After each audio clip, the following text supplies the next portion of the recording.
গণিত কোন শ্রেণী?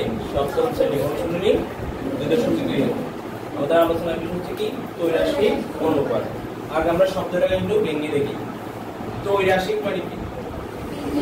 ত্রৈরাশিক মানে হচ্ছে তিনটি রাশি।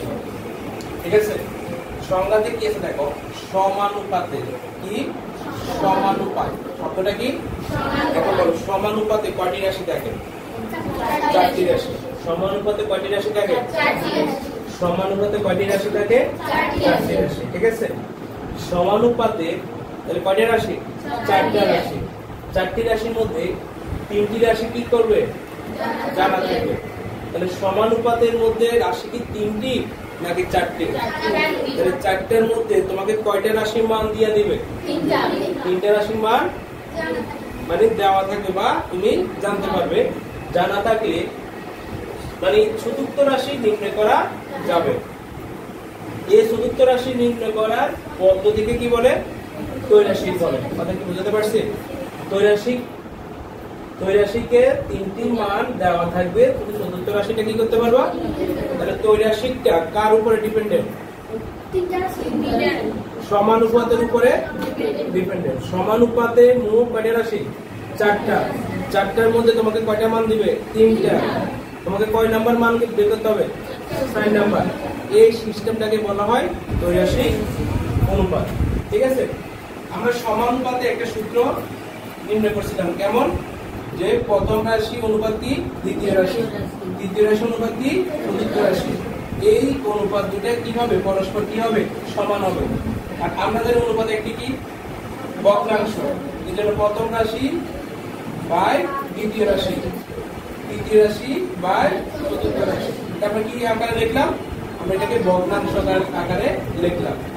এখন আমাদের দুটো ভগ্নাংশ পাশাপাশি থাকলে কোণাকুণি কি করতে হয়? গুণ করতে হয়। প্রথম রাশি গুণ চতুর্থ রাশি, দ্বিতীয় রাশি গুণ তৃতীয় রাশি। এটা হচ্ছে আমাদের সূত্র। ঠিক আছে, এখন দেখো, আর এই প্রথম রাশি এবং চতুর্থ রাশিকে বলা হয় প্রান্তীয় রাশি। ঠিক আছে, সমানুপাতে কোন কোন রাশিকে প্রান্তীয় রাশি বলে? প্রথম এবং চতুর্থ। আর সমানুপাতে কোন কোন রাশিকে মধ্য রাশি বলে? এটাকে বলা হয় মধ্য রাশি।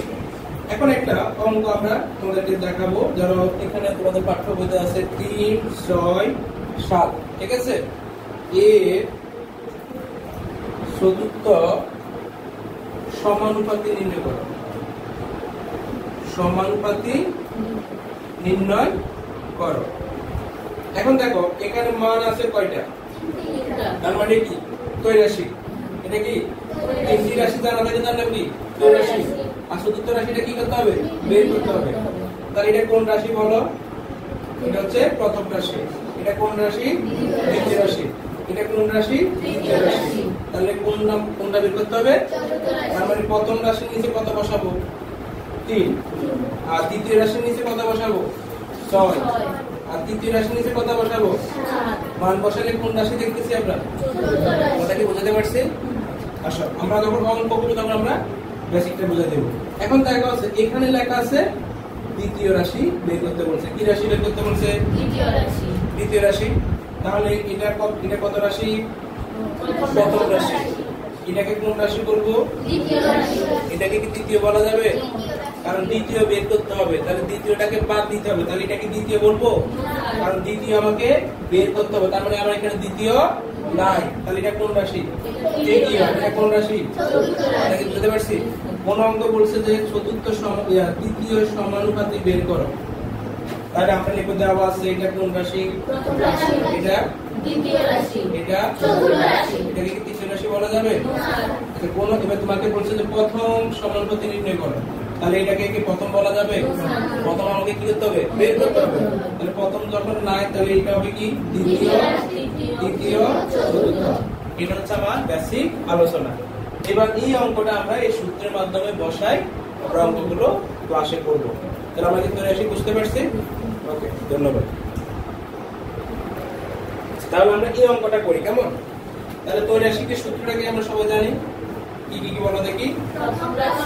প্রথম রাশি গুণ চতুর্থ, দ্বিতীয় গুণ তৃতীয়।